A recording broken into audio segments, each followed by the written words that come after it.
formait l'un des couples les plus célèbres de la chanson française. France Gall interprétait avec bonheur les tubes que Michel Berger lui écrivait. Depuis leur rencontre en 1973, les notes de piano de Michel Berger ont rythmé la bande originale de leur vie et de la nôtre. Leur style a marqué à jamais une époque, des années 70 aux années 90, et vous allez voir que leur rencontre est étroitement liée à Europe 1. En cette saison 1973-1974, chaque matin sur l'antenne d'Europe 1, Pierre Bonte anime Monsieur le maire. Le midi, les frères Rouland font jouer les auditeurs avec Déjeuner chaud.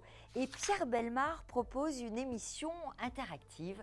Il y a sûrement quelque chose à faire. Comme toute la jeunesse de cette époque, France Gall écoute Europe 1 au volant de son Austin Mini noir.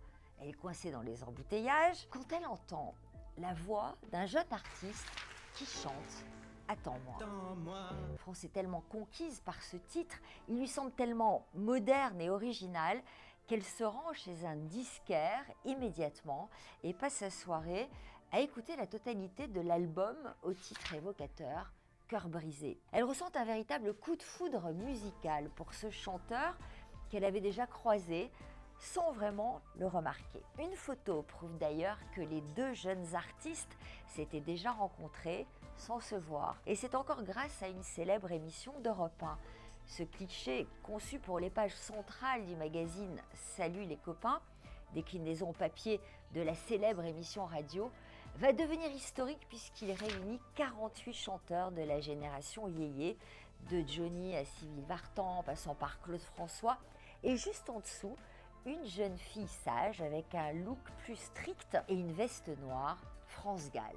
Au bout du rang, un jeune homme timide, Michel Berger, vêtu d'un pull rouge, comme un collégien. France et Michel sont à quelques mètres l'un de l'autre, mais ne se connaissent pas encore. Ils se croiseront plusieurs fois dans les années suivantes, mais ce n'est qu'en 1973 que France Gall va tout faire pour forcer le destin. Après avoir écouté l'album Cœur brisé, France ressent un véritable choc et n'a plus qu'une seule idée en tête, rencontrer celui qui a écrit ces chansons qui la touchent tant et surtout travailler avec lui.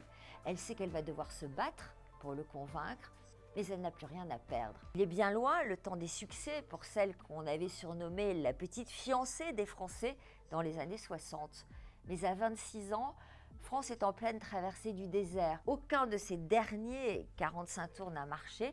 Elle sent qu'elle tient peut-être sa dernière chance, que ce musicien surdoué pourrait lui offrir un nouveau départ. C'est ce qui la pousse à se débrouiller pour le croiser dans les couloirs d'Europe 1 et l'aborder avec un sacré culot, telle une groupie, alors que c'est elle la star à l'époque. Elle lui demande d'écouter un titre.